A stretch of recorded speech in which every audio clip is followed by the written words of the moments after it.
ACountNews.com, Peter Czymbor here with you, and I'm joined by HBO's unofficial scorekeeper, Harold Lederman. Harold, thanks for joining us. Well, thank you, Peter. It's great to be here.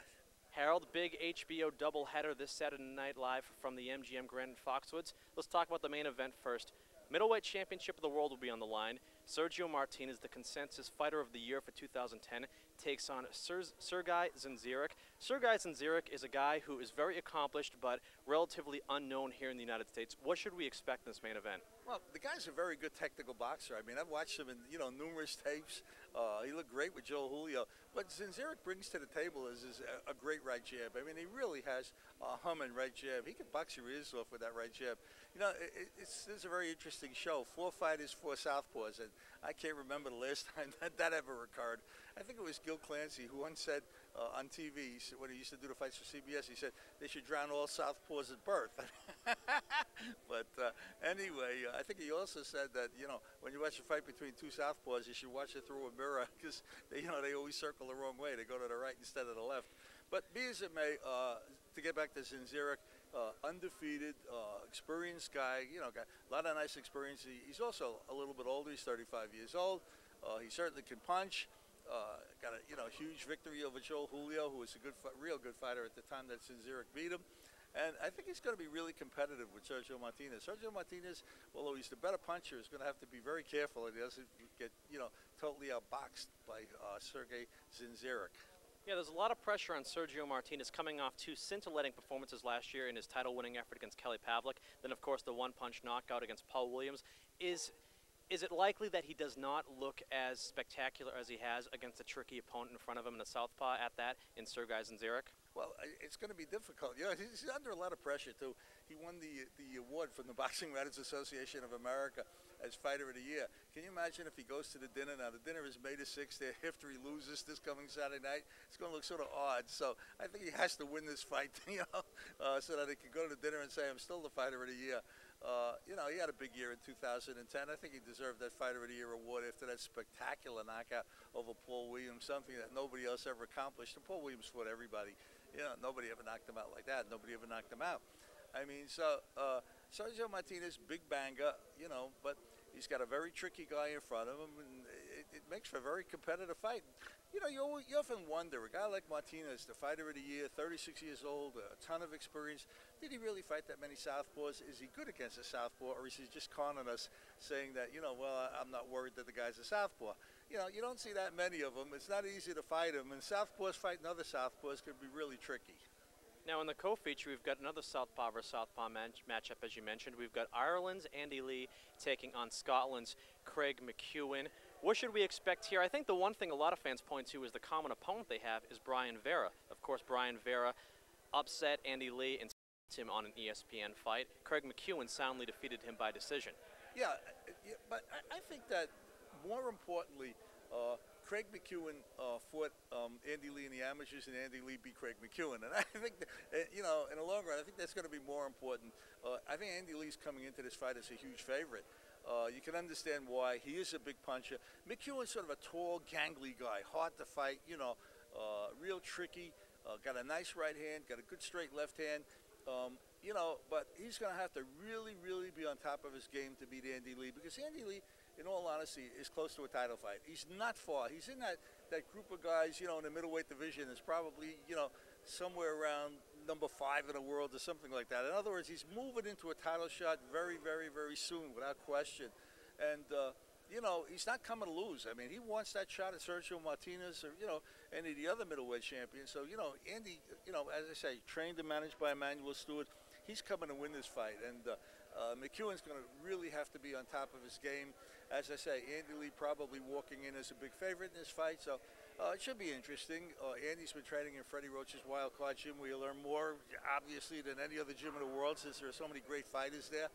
On the other hand, Andy just about lives with Emanuel Stewart, who this weekend is working with Miguel Cotto in Las Vegas as Cotto takes on Ricardo Mayorga. So, 2 good, well-trained fighters against each other. They know each other from the amateurs. We'll see if McEwen can get even for that loss of the amateurs to Andy Lee. It's a shame that Emanuel Stewart is working with Miguel Cotto in Las Vegas this weekend. It would be nice to see an Emanuel Stewart versus Freddie Coach opposing corners matchup. You know, it's funny that you say that. I honestly believe that if he wasn't tied up with Cotto, he'd be obligated to work with HBO.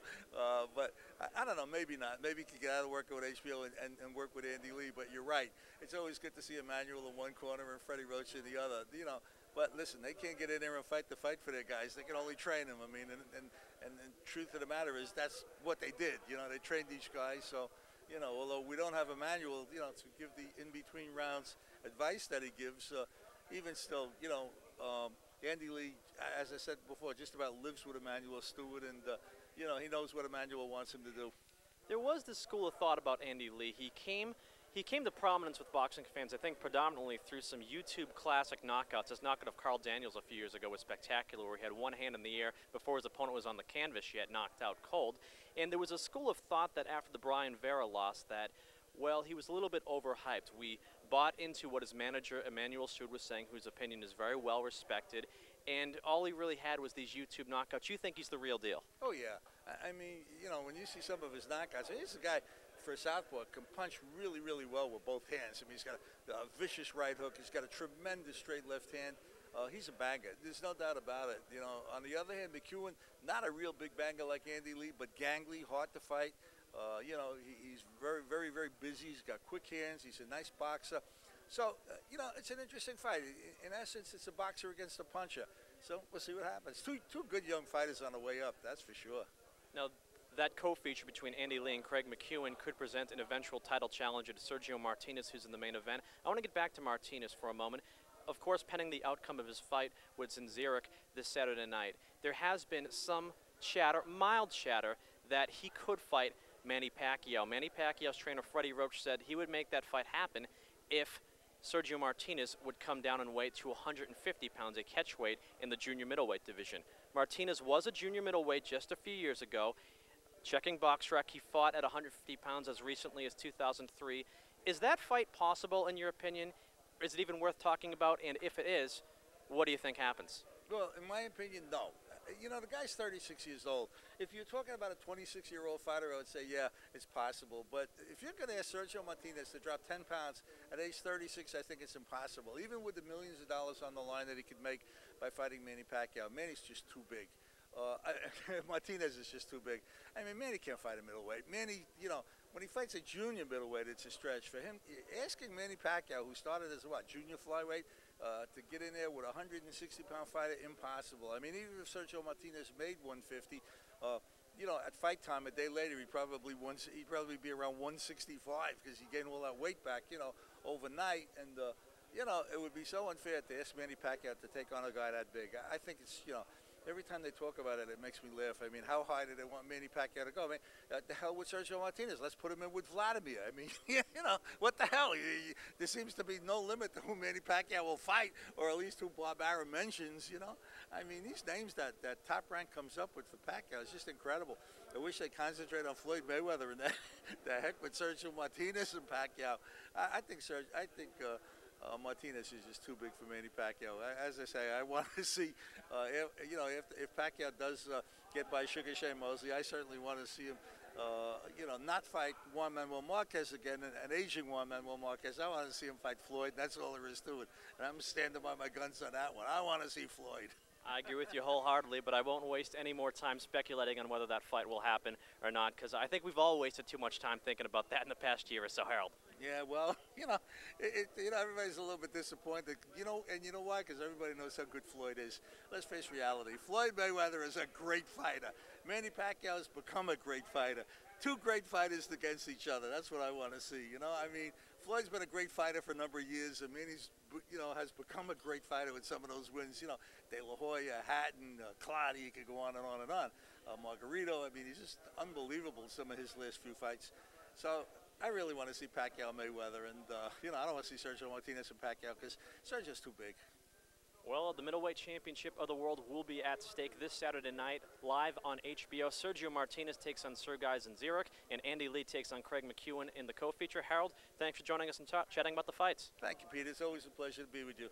That's Harold Lederman from HBO. I'm Peter Zimbo for 8 Count News. Thanks for watching.